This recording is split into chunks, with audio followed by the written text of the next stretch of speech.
Septuagesima Sunday, on the importance of salvation, he sent them into his vineyard. Matthew 22.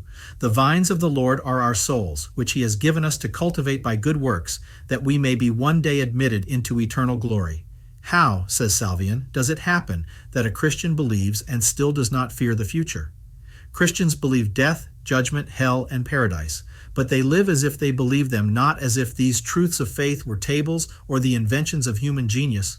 Many live as it they were never to die, or as if they had not to give God an account of their life, as if there were neither hell nor a heaven. Perhaps they do not believe in them. They believe, but do not reflect on them, and thus they are lost. They take all possible care of worldly affairs, but attend not to the salvation of their souls. I shall show you this day that the salvation of your souls is the most important of all affairs. First point, because if the soul is lost, all is lost. Second point, because if the soul is lost once, it is lost forever. First point, if the soul is lost, all is lost. But, says St. Paul, we entreat you that you do your own business. 1 Thessalonians 4, 10, 11. The greater part of worldlings are most attentive to the business of this world. What diligence do they not employ to gain a lawsuit or a post of emolument? How many means are adopted? How many measures taken? They neither eat nor sleep. And what efforts do they make to save their souls? All blush at being told that they neglect the affairs of their families, and how few are ashamed to neglect the salvation of their souls. Brethren, says St. Paul, I entreat you that you do your own business. That is the business of your eternal salvation.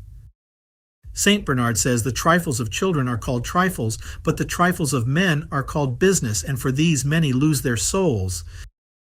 If in one worldly transaction you suffer a loss, you may repair it in another. But if you die in enmity with God and lose your soul, how can you repair the loss? What exchange can a man give for his soul? Matthew 16:26. To those who neglect the care of salvation, St. Euterius says, if, from being created by God to his own image, you do not comprehend the value of your soul, learn it from Jesus Christ, who has redeemed you with his own blood. You were not redeemed with corruptible things as gold or silver, but with the precious blood of Christ, as of a lamb unspotted and undefiled. 1 Peter 1, 18-19. God then set so high a value on your soul, such is its value in the estimation of Satan, that to become master of it, he does not sleep night or day, but is continually going about to make it his own. Hence, St. Augustine exclaims, the enemy sleeps not, and you are asleep. The enemy is always awake to injure you, and you slumber. Pope Benedict XII, being asked by a prince for a favor which he could not conscientiously grant, said to the ambassador, tell the prince that if I had 2 souls, I might be able to lose one of them in order to please him, but since I have but one, I cannot consent to lose it. Thus he refused the favor which the prince sought from him. Brethren, remember that, if you save your souls, your failure in every worldly transaction will be but of little importance, for if you are saved, you shall enjoy complete happiness for all eternity. But if you lose your souls, what will it profit you to have enjoyed all the riches, honors, and amusements of this world? If you lose your souls, all is lost. What doth it profit a man if he gain the whole world and suffer the loss of his own soul? Matthew 16:26. By this maxim, St. Ignatius of Loyola drew many souls to God, and among them the soul of St. Francis Xavier, who was then at Paris, and devoted his attention to the acquirement of worldly goods. One day St. Ignatius said to him, Francis, whom do you serve? You serve the world, which is a traitor that promises but does not perform. And if it should fulfill all its promises, how long do its goods last? Can they last longer than this life? And after death, what will they profit you if you shall not have saved your soul? He then reminded Francis of the maxims of the gospel. What doth it profit a man if he gain the whole world and suffer the loss of his own soul? But one thing is necessary. Luke 10:42. It is not necessary to become rich on this earth to acquire honors and dignities, but it is necessary to save our souls, because unless we gain heaven, we shall be condemned to hell. There is no middle place. We must be either saved or damned. God has not created us for this earth, neither does he preserve our lives that we may become rich and enjoy amusements, and the end life everlasting. He has created us and preserved us that we may acquire eternal glory. St. Philip Neri used to say that he who does not seek, above all things, the salvation of his soul is a fool. If on this earth there were two classes of men, one mortal and the other immortal, and if the former saw the latter entirely devoted to the acquisition of earthly goods, would they not exclaim, "O fools that you are! You have it in your power to secure the immense and eternal goods of paradise, and you lose your time in procuring the miserable goods of this earth, which shall end at death. And for these you expose yourselves to the danger of the eternal torments of hell. Leave to us, for whom all shall end at death, the care of these earthly things. But brethren, we are all immortal, and each of us shall be eternally happy or eternally miserable in the other life. But the misfortune of the greater part of mankind is that they are solicitous about the present and never think of the future. Oh, that they would be wise and would understand and would provide for their last end." Deuteronomy 32:29. Oh, that they knew how to detach themselves from present goods, which last but a short time, and to provide for what must happen after death, an eternal reign in heaven or everlasting slavery in hell. St. Philip Neri, conversing one day with Francis Xavier, a young man of talent who expected to make a fortune in the world, said to him, "You shall realize a great fortune, you shall be a prelate, afterwards a cardinal, and in the end perhaps pope. But what must follow? What must follow? Go, my son, think on these words." The young man departed, and after meditating on the words, "What must follow? What must follow?" he renounced his worldly prospects and gave himself entirely to God, and, retiring from the world, he entered into the congregation of St. Philip and died a holy death. The fashion of this world passeth away. 1 Corinthians 7:31. On this passage, Cornelius a Lapide says that the world is as it were a stage. The present life is a comedy which passes away. Happy the man who acts his part well in this comedy by saving his soul. But if he shall have spent his life in the acquisition of riches and worldly honors, he shall justly be called a fool. And at the hour of death he shall receive the reproach addressed to the rich man in the gospel. "Fool, this night do they require thy soul of thee, and whose shall these things be which thou hast provided?" Luke 12:20. In explaining the words "they require," Toletus says that the Lord has given us our souls to guard them against the assaults of our enemies, and that at death the angel shall come to require them of us, and shall present them at the tribunal of Jesus Christ.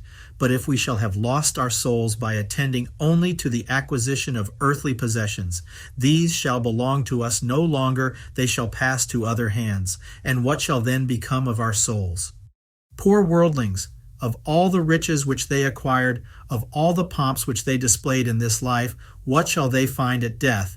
They have slept their sleep, and all the men of riches have found nothing in their hands. Psalm 75:6. The dream of this present life shall be over at death, and they shall have acquired nothing for eternity. Ask of so many great men of this earth, of the princes and emperors, who during life have abounded in riches, honors, and pleasures, and are at this moment in hell, what now remains of all the riches which they possessed in this world? They answer with tears, "Nothing, nothing." And of so many honors enjoyed, of so many past pleasures, of so many pomps and triumphs, what now remains? They answer with howling, "Nothing, nothing." Justly then has St. Francis Xavier said that in the world there is but one good and one evil. The former consists in saving our souls, the latter in losing them. Hence David said, "One thing I have asked of the Lord, this I will seek after that I may dwell in the house of the Lord." Psalm 26:4. One thing only have I sought, and will forever seek from God, that he may grant me the grace to save my soul. For if I save my soul, all is safe. If I lose it, all is lost. And what is more important, if my soul be once lost, it is lost forever. Let us pass to the second point. Second point, if the soul be once lost, it is lost forever. Men die but once. If a Christian died twice, he might lose his soul the first and save it the second time. But we can die only once. If the soul be lost the first time, it is lost forever. This truth St. Teresa frequently inculcated to her nuns. One soul, she would say, one eternity. As if she said, we have but one soul. If this be lost, all is lost. There is but one eternity. If the soul be once lost, it is lost forever. St. Eucharius says that there is no error so great as the neglect of eternal salvation. It is an error which surpasses all errors because it is irremediable. Other mistakes may be repaired. If a person loses property in one way, he may acquire it in another. If he loses a situation, a dignity, he may afterwards recover them. If he even loses his life, provided his soul be saved, all is safe. But he who loses his soul has no means of repairing the loss. The wailing of the damned arises from the thought that for them the time of salvation is over, and that there is no hope of remedy for their eternal ruin. The summer is ended, and we are not saved. Jeremiah 8:20.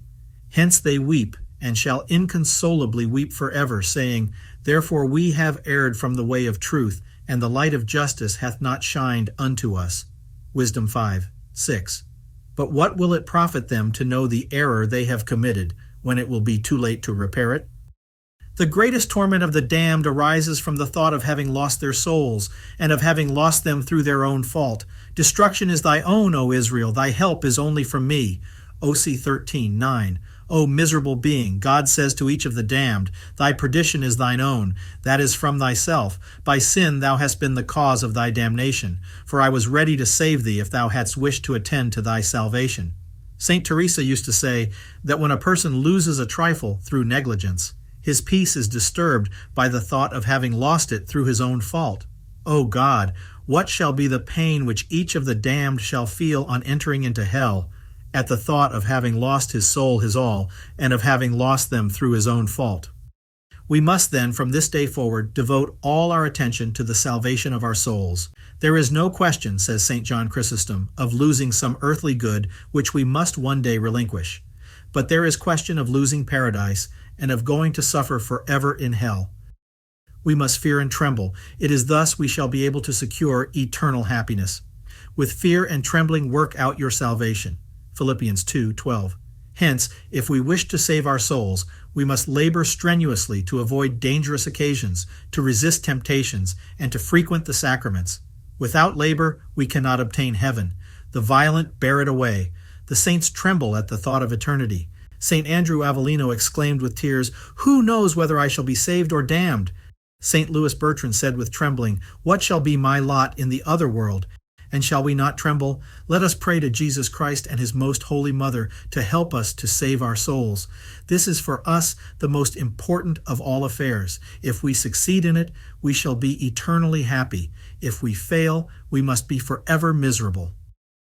Ave Maria Stella